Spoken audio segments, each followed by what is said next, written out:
Hello बच्चों, कैसे हो आप लोग? सब बढ़िया है ना? आइए आज हम पढ़ने वाले हैं क्लास 8 का चैप्टर है, इसका नाम है कंपेयरिंग क्वांटिटीज़। इससे पहले हमने ratio, proportion, profit and loss, percentage सब कुछ कवर करके रखा हुआ है। अगर प्रॉफिट और लॉस वाला अगर आपने वीडियो नहीं देखा है तो इस वीडियो के डिस्क्रिप्शन में उसका लिंक मिल जाएगा, वहाँ से आप लोग देख सकते हो। ठीक, आज हम पढ़ने वाले हैं और डिस्काउंट भी यहाँ कवर करके रखा हुआ है। आज हम पढ़ेंगे sale tax, value added tax and GST. तीन चीज़ें और दे रखी हैं आपकी क्लास में, क्लास 8th में दे रखा है क्या? Sale tax, value added tax और जीएसटी। ठीक, अब सेल टैक्स सबसे पहले समझ लेते हैं क्या होता है। Sales tax is charge by the shopkeeper from the customer on selling price of an item and added to the value of the bill. मतलब क्या कि जब आप कहीं भी जाते हो, ठीक है, रेस्टोरेंट में जाते हो या फिर कोई भी सामान परचेस करते हो, तो जब बिल देता है दुकानदार, तो उस बिल में आपको कुछ टैक्स जीएसटी सा लिखा आता है, 10%, 12%, 5% लिखा हुआ मिलता है। ठीक, तो वो हमारा क्या होता है?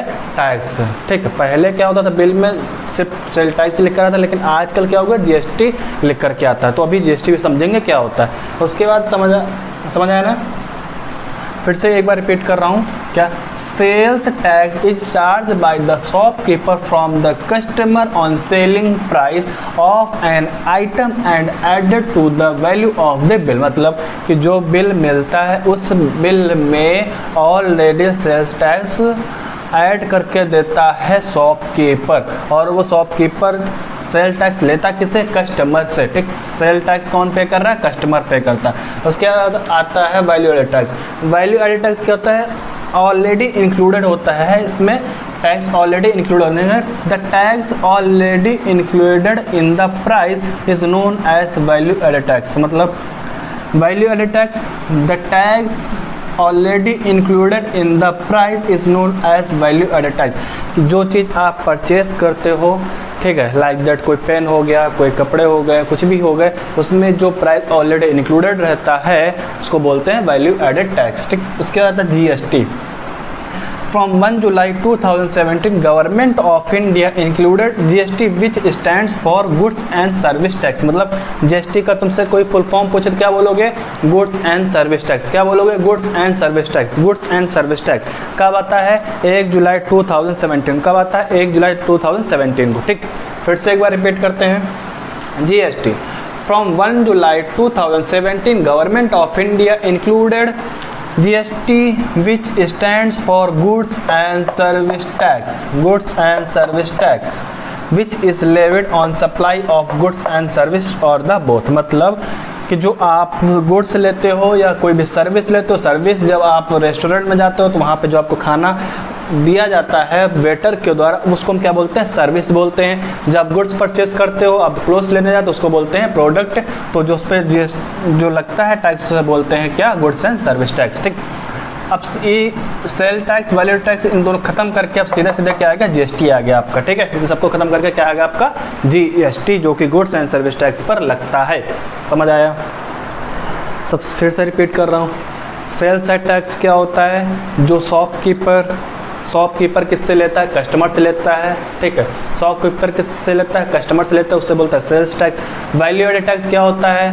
ऑलरेडी इंक्लूडेड होता है प्राइस पे। ठीक है, ऑलरेडी क्या होता है? इंक्लूडेड होता है प्राइस पे, ऑलरेडी इंक्लूडेड, उससे बोलता है वैल्यू एडेड टैक्स। जीएसटी क्या होता है? जो गुड्स एंड सर्विस के साथ में आपको लग कर के आता है। जब बिल दिया जाता है उसमें लिखा होता है जीएसटी 18%, जीएसटी 12%, जीएसटी 5%, ऑलरेडी उसमें इंक्लूडेड होता है GST, goods and service tax. क्या समझ में आया? अब उसके एक क्वेश्चन कर लेते हैं। ओके बच्चा, क्वेश्चन क्या दे रखा है?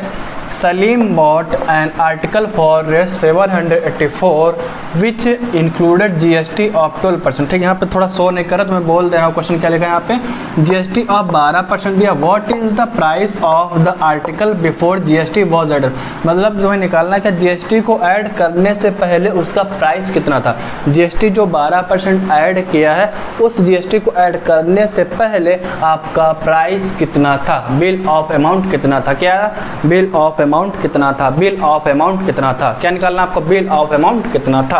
ठीक, तो जैसे कि कॉस्ट प्राइस पे depend, profit and loss cost price पर डिपेंड कर रहा था, डिस्काउंट परसेंटेज किस पर डिपेंड कर रहा था? मार्केट प्राइस पर। वैसे ही यहाँ पे क्या है जो बिल अमाउंट है वो किस पे डिपेंड करेगा, फाइनल प्राइस पर। ठीक, किस पर डिपेंड करेगा बच्चा, फाइनल प्राइस पर। क्या लिखोगे, 12%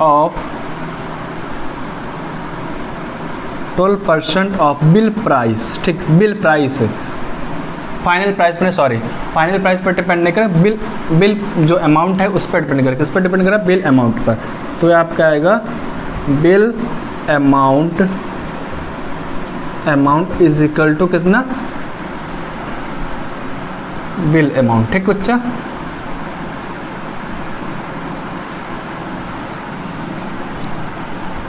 final price minus bill amount है आपका आएगा। जीएसटी है ना, टैक्स कब लगता है आपको, जो फाइनल प्राइस उस पर, तो जीएसटी या टैक्स। ठीक है, तो टैक्स यहाँ पे क्या लिख सकते हो आप, बिल अमाउंट, सॉरी क्या बोल रहा हूँ मैं, क्या है यहाँ पे, जीएसटी।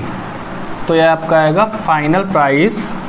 एक तो मार्कर भी नहीं चल रहा, दिमाग ख़राब हो रखा है इसका, मार्कर भी जो है नाटक कर रहा है। आपका एक बच्चा final price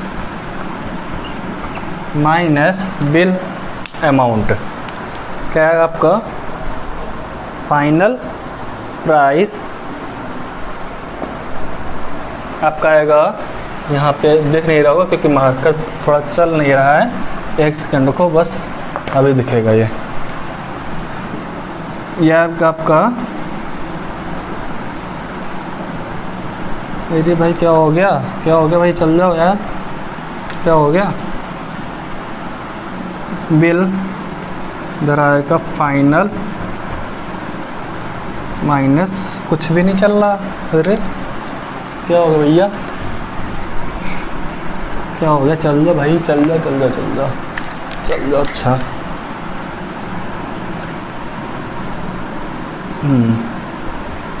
final price minus bill of amount. ठीक है बच्चा, बिल ऑफ अमाउंट कितना आ गया, थोड़ा सा एडजस्ट कर लेना, final price minus bill of amount. तो 12% है, बिल ऑफ अमाउंट कितना लिया तो क्या आएगा, ये परसेंटेज, तो आपका आएगा 12/100 हो जाएगा आपका, कितना हो जाएगा ये 12/100 हो जाएगा ना, क्योंकि 12 है तो 12/100 हो जाएगा परसेंटेज में, मल्टीप्लाइड बाय कितना, bill amount is equal to final price minus bill amount. तो इसको हम लिख सकते हैं F P minus B A. ठीक है, इसको इधर ले आओ, आएगा आपको 12 BA/100 और इधर लेके आओगे आपका आएगा plus bill amount is equal to final price. ठीक है बच्चा, इसके बाद इसको यहाँ सॉल्व कर लो, एलसीएम ले लोगे, क्या आएगा आपका 100 एलसीएम आ जाएगा ना, एलसीएम लेना आई थिंक सीख गए हो गया। अब क्या आएगा आपका 12 BA + 100 BA। ठीक है बच्चा, is equal to final price FP, final price. ठीक, अब उसके बाद आएगा आपका 112 BA/100 is equal to final price. समझ गए। अब यहाँ से इसको रफ कर दो ऊपर वाला question, final price note down कर लेना कितना 784। ठीक है, याद कर रखोगे ना 784।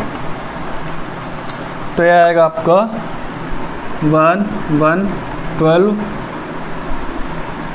Into BA is equal to final price कितना आपको दिया है 784 और इधर जो 100 जो आपका यहाँ पे डिवाइड है आपका मल्टीप्लाई में हो जाएगा, तो BA इज इक्वल टू कितना आएगा 784 मल्टीप्लाइड बाई 100/1112। ठीक, अब इसको क्या करना है आपको कैलकुलेशन करना। ठीक है, क्या करनी है इसकी आपको कैलकुलेशन करनी है, कर लोगे, काटा पीटी कर लोगे, क्या करनी है इसकी काटा पीटी करनी है। ठीक है, तो सबसे पहले इसको 2 से काट दो, या फिर आप लोग कर लेना, इसका मार्कर चल नहीं रहा, ठीक है। आप लोग इसको जब कट करोगे वैसे बता दें कि मार्कर कोई चल नहीं रहा, ठीक है, तो समझ आएगा नहीं आप लोगों को, इसलिए हम इसका सीधे आंसर लिख दे रहे हैं। आप लोग काटा पीटी आप कर सकते हो, और जो इसके बाद करने के बाद जो आंसर आएगा, जो बिल ऑफ अमाउंट आपका आएगा बच्चा 700 आ जाएगा, ठीक है। बिल ऑफ अमाउंट कितना आएगा आपका 700 आएगा, कितना आ जाएगा आपका 700, कितना आएगा 700 बिल ऑफ अमाउंट, यहाँ से आप लोगे 700, ठीक है बच्चा।